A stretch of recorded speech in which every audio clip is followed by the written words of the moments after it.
ಫೆಂಗಲ್ ಚಂಡಮಾರುತದ ಎಫೆಕ್ಟ್ ಕರ್ನಾಟಕದ ಮೇಲೂ ಭಾರಿ ಪರಿಣಾಮವನ್ನೇ ಬೀರಿದೆ. ಅದರಲ್ಲೂ ಪ್ರಮುಖವಾಗಿ ಹಳೆ ಮೈಸೂರು ಭಾಗದಲ್ಲಿ ಮೈಸೂರಿನಲ್ಲಂತೂ ನಿರಂತರವಾದ ಮಳೆ ಆಗ್ತಾ ಇದೆ. ಚಾಮುಂಡಿ ಬೆಟ್ಟದಲ್ಲಿ ರಸ್ತೆಗೆ ಉರುಳಿದೆ ಬಂಡೆ.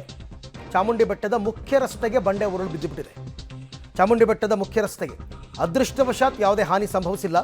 ಕೆಲ ಕಾಲ ಸಂಚಾರ ಅಸ್ತವ್ಯಸ್ತವಾಗಿತ್ತು. ಅಂದರೆ ಅದು ಗುಡ್ಡದ ಪ್ರದೇಶದಿಂದ ಆ ಬಂಡೆ ಉರುಳಿ ರಸ್ತೆಗೆ ಬಿದ್ದುಬಿಟ್ಟಿತ್ತು ಚಾಮುಂಡಿ ಬೆಟ್ಟಕ್ಕೆ ಹೋಗುವಂತಹ ಸಂದರ್ಭದಲ್ಲಿ. ಬಟ್ ಅಲ್ಲಿ ಯಾವುದು ವೆಹಿಕಲ್ಸ್ ಯಾವುದು ಇರಲಿಲ್ಲ, ಹಾಗಾಗಿ ಅಲ್ಲಿ ಏನು ತೊಂದರೆ ಆಗಿಲ್ಲ. ಆಮೇಲೆ ಅದನ್ನು ತೆರವುಗೊಳಿಸಿದ್ದಾರೆ. ಇಲ್ಲಿ ನೋಡ್ತಾ ಇದ್ದೀರಲ್ಲ, ಇದೇ ರೀತಿ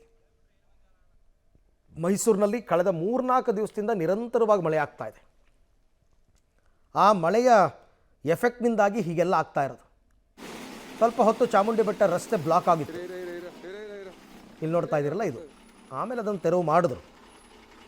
ನೋಡಿ ಎಷ್ಟು ದಪ್ಪ ಬಂಡೆಕಲ್ಲು ಬಿದ್ದಿದೆ, ರೋಡ್ಗೆ ಉರುಳು ಬಿದ್ದುಬಿಟ್ಟಿದೆ.